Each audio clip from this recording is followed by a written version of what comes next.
Hi, and welcome to Let's Talk UDL, the podcast that is going to help you bring universally designed learning into your academic spaces. My name is Benedict. I will be your guide as we interview experts on UDL practice. ETA, or Educational Technological Advisors, plays a critical role in fostering innovations and as well as supporting the use of technology in the spaces of learning. Welcome to Let's Talk UDL. In today's episode, I am joined by two of my colleagues who have been ETAs here at UCT for a couple of months and a couple of, I think, years now. So today we are going to delve into this ETA lived experiences. They are going to share what they've been doing and most importantly, to try to break it down to you as our listeners, the concept of ETA and how it has improved the lives and the experiences of students at our institutions. Without any further ado, welcome Christian and Joseph. Thanks for having us, Benedict. Thank you very much, Benedict. I will start with you, Joseph. I believe that your background is law or legal frameworks. Yes, that's correct. So how on earth did you end up being here at ETA job? Because, I mean, this is far away from the law and the policies and all of that. It is. Could you tell us more about how did you get involved in this work? So I'm a child of a teacher. My mother is a teacher. So I can say the apple doesn't fall very far from a tree. Yeah. So as a result, I've always been interested in. I've always had a passion for teaching. So you'll find that from my undergrad, I was involved in teaching spaces. I was part of the facilitators for a writing and teaching center. So that teaching aspect, that teaching side of me has always been there. That passion has always been there. And it so happened that I had a very great interest in technology and I was really good at it. So when I saw an ad which was about ETAs, and then I went through and did a little bit of research on what is it exactly that is educational technology, etc. And then that's when I was like, I think I can fit in this place because I have the experience in teaching, which is something that is being required, and also I have the know-how of technology. As a result, let me give it a shot. And then I ended up getting the job, and the experience now opened my eyes, and as a result, I can say that it's been marvelous. Oh, fantastic. And for you, Christian, thank God, at least you and I have been working together for a couple of years now, even wrote a chapter together, but this whole notion of ETA, can you maybe try to define it for our listeners? And looking at your educational background, how do you see it fitting in? Because I think your background is more on pedagogy and teaching. So how do you sort of juggle in the whole ETA at your work? And maybe if it's also not too difficult, bring a bit of definitions there. Sure. So I think a lot of what many people don't know about me, colleagues, is that I didn't start out in education or even with the idea to become a teacher, which I was for a few years. I actually started in the sciences and did my undergraduate degree in molecular biology. Wow. And what I felt was lacking in my education was I really had this passion for understanding people, and after working or volunteering with children in an educational space, I discovered my love for not just children or teaching, but to try and uplift people and provide them a way to bring out the best in them. And I think higher education is definitely a space where it can feel daunting as a student. But at the end of the day, the hope for me is always that you walk out of those doors after graduation with you've achieved goals, you've developed yourself. Yeah. And so my path went from the sciences into more psychology and then into education. And during my postgraduate studies at the University of Cape Town, I became aware of this role of educational technology advisor. And I was a bit of at a crossroads in my career as to which path to go, because I did teach at schools, and though I did see the value that being a teacher brings to society, it is a very, I want to say, emotionally taxing job. And I also felt that in higher education, I'd like to bring more value into that space. Fantastic. And not just into in schools, but to bridge that gap. And so the role of educational technology advisor I see as trying to bridge the gap between the students' experience in learning and what students experience on the online platforms at the university, as well as how lecturers implement technology for their teaching purposes. And so the advisory role, I think, is also an advocacy role. And during our project, we, as a whole, have been, which we will touch on later, implementing a framework called Universal Design for Learning. And I think that's that is a very big part of the ETA role, that while you are engaging with academics and while you are channeling the student voice, your own experience and what you've encountered with your fellow students, to have that framework as a guiding point or a point of reference and to advocate for that. I think that was crucial and is crucial to the role. I love the concept of the student voice. So Joseph, in the work that I've been doing so far here with us at SILD, have you seen that manifestation of the student voice in what you have been doing? And are you bringing that student voice? And also, what does that look like, the student voice, which is important, the critical elements, I think, of this sort of work that we're doing, try to be in between the lecturer and the student. Yeah. Yep. The student's voice manifests itself as a result of, the experiences that I've also had as a student. You'd find that as a student, I've also used learning management platforms that lecturers use, and I've also used the materials that lecturers use. So I have that experience of what is it exactly that can make a student, that can keep a student engaged, that represents multiple, that gives multiple representations of information, etc., that conforms to the universal design for learning principles.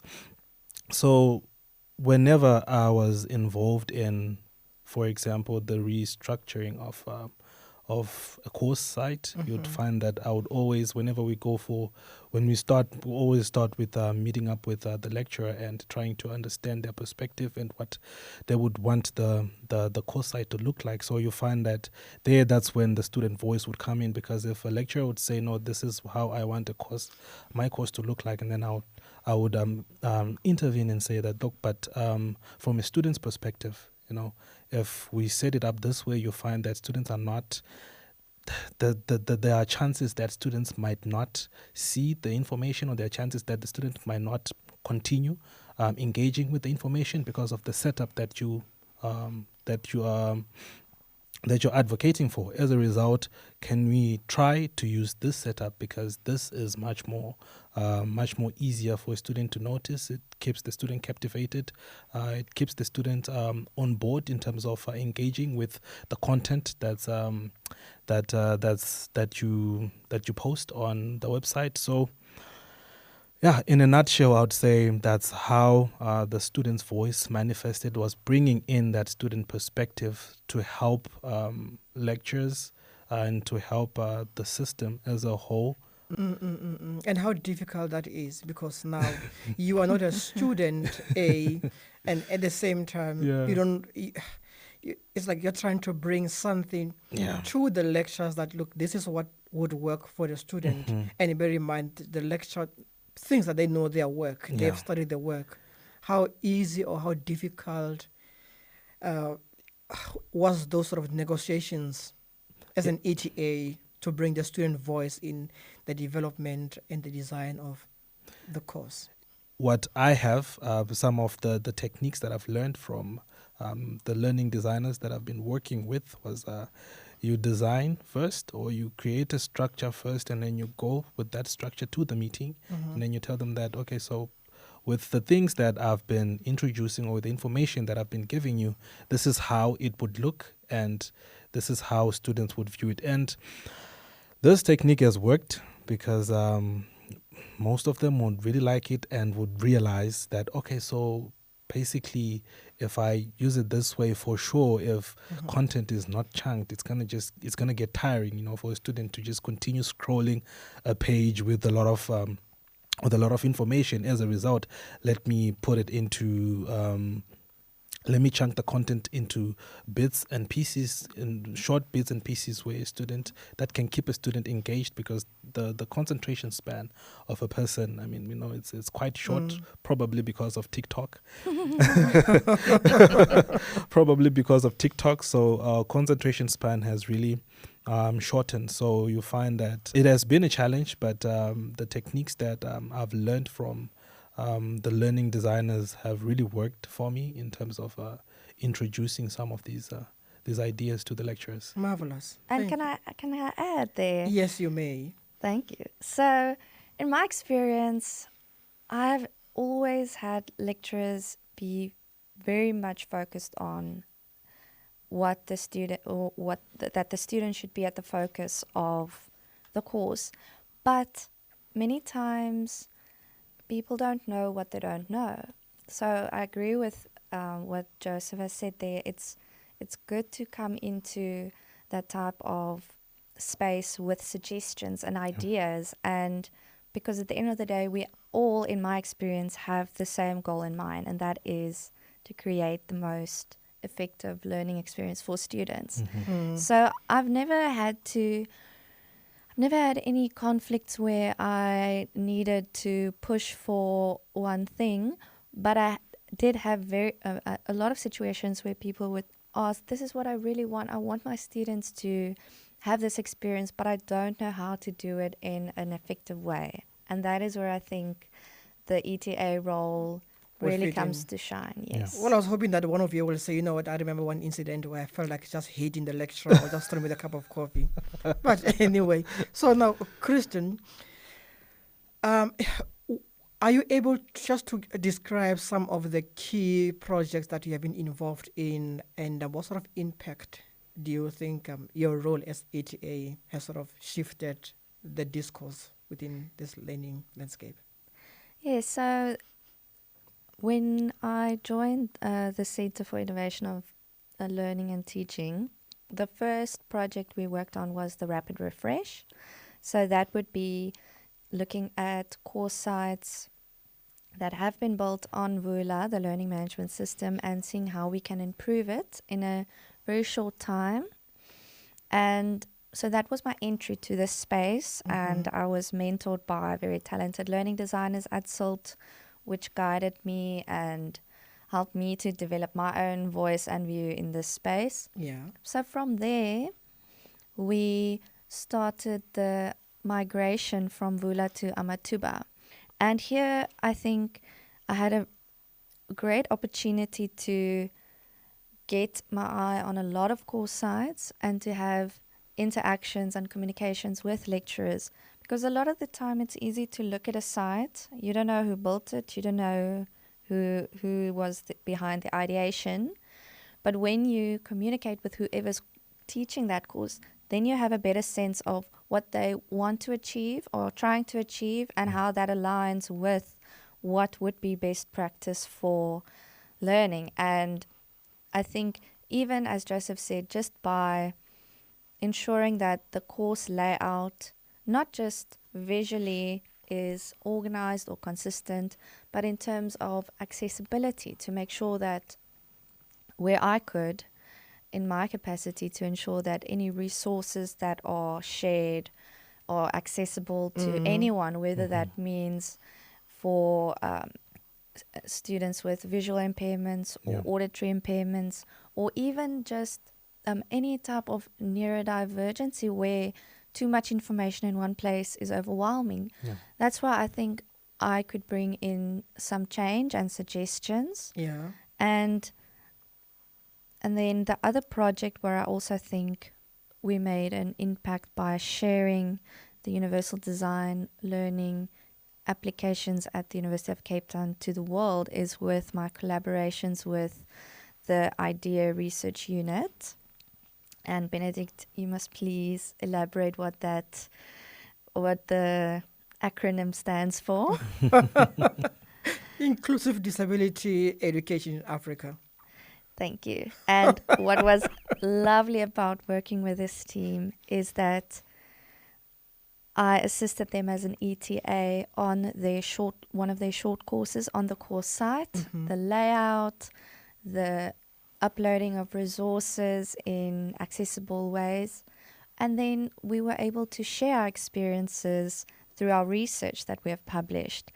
And that for me is so wonderful. We were able to present at a symposium. It was online, but it was with people from all over the world to share what we've tried. And it was lovely to see other academics be excited about trying to implement the solutions that we've come up with in their different contexts. Yep. Thanks, Christian. And that is so true. But do you see that as a continuation, or is it a start of a new journey? I think, because it's always nice to talk about you brought in UDL and you're Yes. engaged, but where does that leave, say, for instance, science faculty with their curriculum design, psychology faculty with or even law faculty with the curriculum design, or even assessments? I was speaking to a colleague of mine in one of the universities, and he was saying to me, after they've implemented UDL, one of the, I think it's a law faculty, they are no longer using the disability services for their students with disabilities, purely because of UDL. and that is amazing. So, It is. so they made sure that all their courses are so accessible that they Yep. didn't need that. Yeah. Yep. And I found that was like, wow, Yes. you know, such a remarkable thing. It's a good step. Yes, and I think at big institutions it is very difficult to enact change, but if you can inspire a shift in mindset, Yeah. True. person by person, it will have a much better longevity. There are lecturers that I've interacted with throughout this role that have definitely changed the way that they see themselves as educators, as lecturers, and are so much more aware of the impact of making your resources accessible or making your teaching equitable. And Yep. things like assessment and curriculum structures can sometimes be very hard to change, but if you are able to change someone's mindset and the way that they view their approach to it, I think that can be very that would increase the longevity of it, not just be a project after the project ends. Absolutely. Yeah. And I think, you're right about changing the mindset. And it's something one of the most difficult things that anybody could do. And what is fascinating, but at the same time a bit of a challenge, is that you guys, or our generation as ETAs, I think we are the first here at UCT. And that on its own could have so many implications, because nobody knew exactly what they can see what we are doing, but it's a fairly new profession at our institution, which then would make me ask you, Joseph, what are some of the challenges that you've encountered during these processes, and what do you think you've learned from those challenges? My biggest challenge was communication, right? You would find that it was very difficult for me to communicate, especially when you're working through a team. So you find that you take as many tasks as possible, and when you cannot handle some of those tasks, you you can't say that, look, I'm a bit overwhelmed. I took more than I can chew. So can you please assist me with this, with taking some of these courses and help me with that? So that was my biggest challenge coming in, because there's always the mindset that I want to do everything. I can do everything on my own, so I'm capable of handling it. That was the mindset when I got in. So you find that communicating now was a bit of a problem because of that mindset. So when I got into this space and I got to discover that people work as teams, and there was always that encouragement that were coming from my fellow ETAs or learning designers or superiors, and telling me that, look, whenever you feel overwhelmed with work, just give a shout. Someone is always there to assist you. Someone is always there to help you carry your load. For me, the one of the biggest things that I learned when in this role was, when you're working with a team, you need to communicate effectively. Yeah. And do you think is there a way that we could professionalize this profession? Can HA specialize in something? Say, for instance, I can be an HA that only specializes with accessibility or UDL, and Christian could specialize, I don't know, with... we can also say something there, Christian. Do you think we could professionalize this sort of work? I do, and I think all of us, just listening to Joseph and my different backgrounds, we have different things to offer. So I definitely think there is an opportunity to differentiate specialities, and even faculty-wise. If, in my instance, because I'm doing my postgraduate in the School of Education, I have close relationships with academics there. I understand the course content. So it would make sense for me to be honing my skills and developing my speciality in a faculty-specific way. But also, I think our different interests play a role. So, Joseph, you can tag in here, but I know that your interest in law and AI and copyright, that is something that when you're passionate about it, you'd love to spend your time on that. Whereas my passions lie in pedagogy and also in design. So I think you don't need to be an all-rounder and be able to do everything. But if you're passionate about an aspect that can improve a student's learning experience, there'll be a space for you to not only provide a valuable input, but to develop your own skills. Yeah, true. Plus, I think that the way the role of an ETA is so flexible, it allows you to explore those different angles of your specialty. So you find that it always comes down to you as an individual. What are your abilities? What is it exactly that you can do? And if you hone your skills directed to that, you would find that I believe you can make a change, and you can you can make a difference within the education learning space of what you can actually do. Kristen, you spoke a lot about relationships, your involvement with your postgrad department. You mentioned some being involved with IDEA. Are you able to tell us some of the collaborations that you have been involved in, and what do you think made those sort of collaborations to be more successful? Sure, I think so. Some of them I've mentioned, but my biggest and I think my most positive collaboration was with the IDEA Research Unit, and it all boils down to what is our shared vision, and that is to improve and create equitable, accessible, and effective learning experiences for students, student-centered learning. And in any situation with any of the relationship building, with whether it be with academics, whether it be with tutors, administrators, if we are in a room and we all share that same goal, then we also always have positive outcomes. It may not be 100% that we all wished, but if we share a common goal, then we're all working together. And and as Joseph said, like collaboration, I feel is key, because you can't be a one-man show. You can never do it all. I mean, Benedict, your knowledge around accessibility has been so valuable to me and has been incorporated into my own practice. I didn't know that part. Thank you.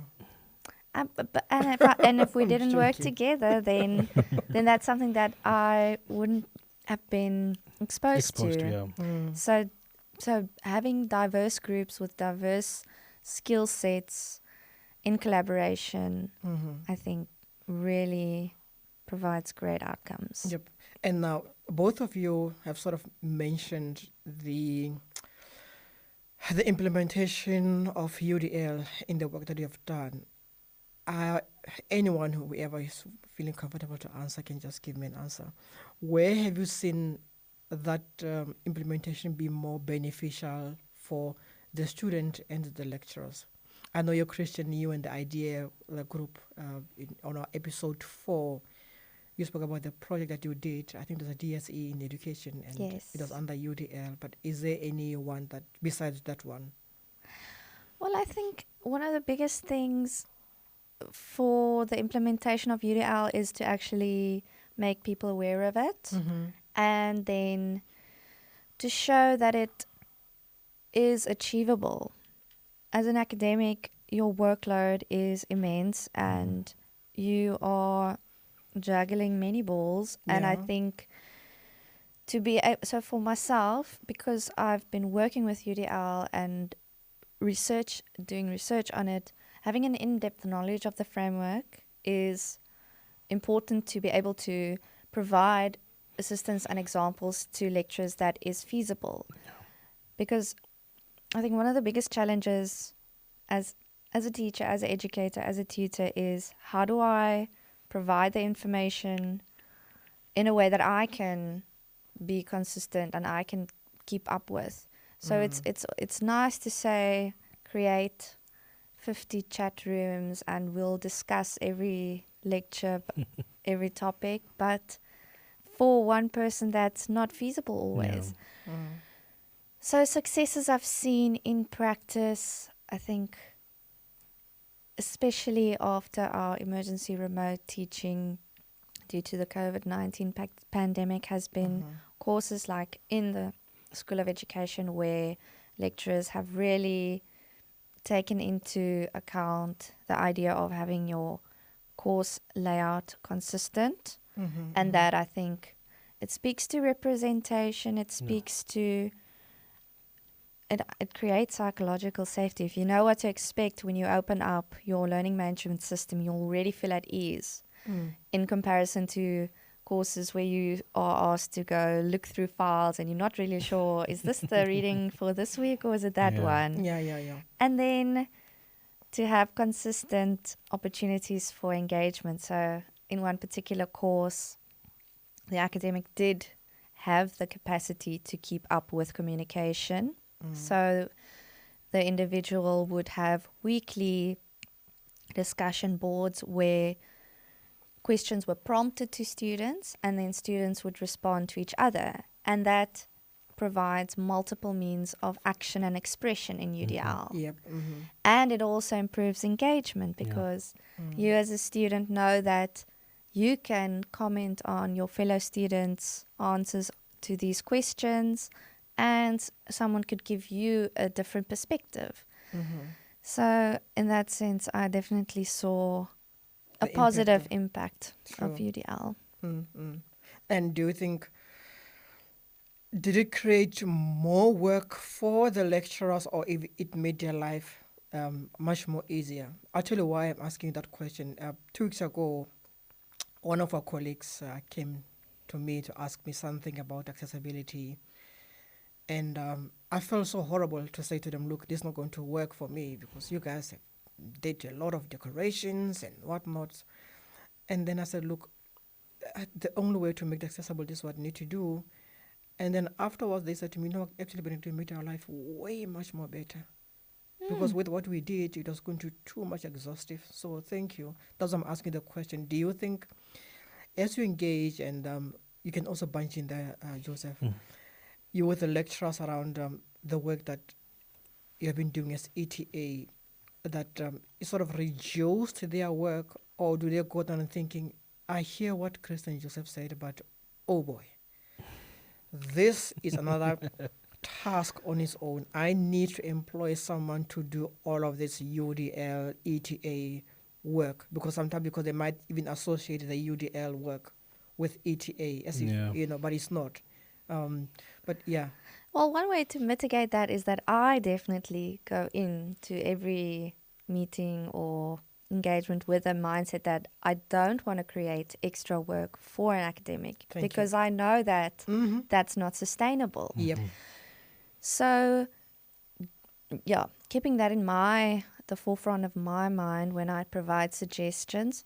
So, no, I haven't come across, what I've come across is course sites where lecturers have tried on their own. They really do want to improve engagement, but they've created a trap for themselves, like you now explained. and that's why it's important to look at why people are doing things they're doing. So, like with your example, there's decorations because they really want the course to look nice for their students. So the motivation is there, but it maybe was not channeled in the most effective way. So then your input helped them to re-strategize. They still have the same goal, but it now may be more achievable than it was in the past.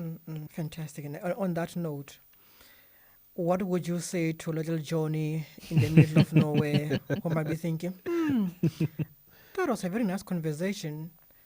I'm not sure. Do I want to do this work, or I might have interest? So your final motivation to someone, or little Johnny who might be interested in this work but thinking, I don't know if I'm really the right person. I mean, you come from the legal side of the work and look at what you have done and what you've shared with us. It's remarkable. So your final word of advice to someone who might be interested in this work. Yeah, I would say don't feel discouraged based on your educational background. You can come from any particular education, but what's more important is your vision and your goal. So you'll find that personally, the vision was to enhance how students experience education, and that is the same goal that SILT has.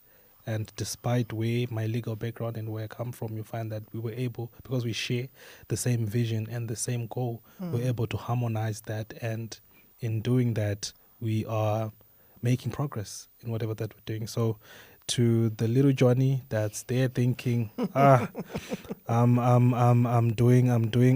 an art student, so basically there's no way I'll take up an ETA role because I don't have an education background. Well, the fact that you have that vision and you have that passion to enhance education and to try and change the educational aspect or the educational atmosphere, I would say work on it. Don't be discouraged. Continue building skills, especially concerning the technical aspect. Be curious, be a curious mind. Now the internet is available for almost everyone, so you'll find that whenever you get the chance, go on the internet, Google learning management systems, how can I do this, the duties of this and that, and work towards improving those aspects and those skills. And when you get the opportunity, you take your shot. Thank you, Joseph. Kristen, thank you so much. Thank you for listening with us today. This podcast is produced by the Center for Innovation in Teaching and Learning at the University of Cape Town. For more information and to see all our podcasts, find us online.